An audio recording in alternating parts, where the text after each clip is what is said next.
ยามอายเมายามอายกินเหล้า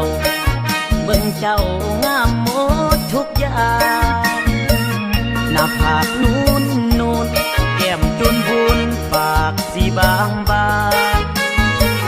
ยามเดินยามย่างก็ต่างกันกับนางฟ้ายามบ่กินเหล้าเบิ่งเจ้าก็บ่ปานใดแต่พอเหล้าเข้าไปสดใสพอปานดารานี่คือสาเหตุที่อายมักดื่มสุราไผปล่อยไผด่าไผว่าอายบ่สนใจน้องงามเมื่อยามอายเมาอายฮักแต่เจ้าบ่เว้าบ่สนอื่นใด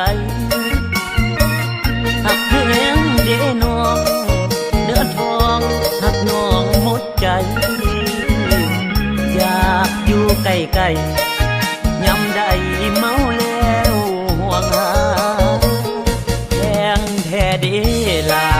นั่งฟ้าของอายยามเมาบ่อยากสวงเหล้าอยากเมาอยู่ทุกเวลาเลิกเบียกแล้วนี่คนดีอายสิโทรหาให้น้องซื้อเหล้าไว้ทาอายสิมากินนอนแย้งคนงาม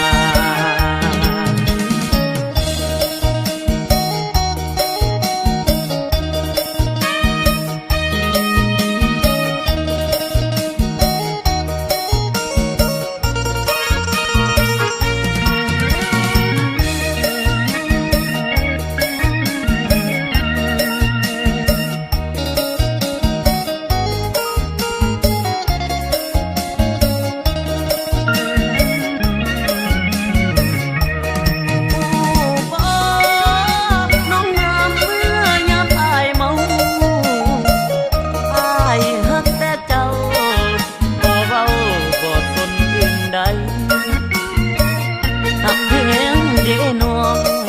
เนื้อทองหักน้องหมดใจอยากอยู่ใกล้ๆยำใดเมาแล้วห่วงหาแดงแท้เดลานั่งฟ้าของอายยามเมาบ่อยากสวงเหล้าอยากเมาอยู่ทุกเวลาเลิกเบียกแล้วนี่คนดีอายสิโทรหาให้น้องซื้อเหล้าไว้ทาอายสิมากินนอนแย้งคน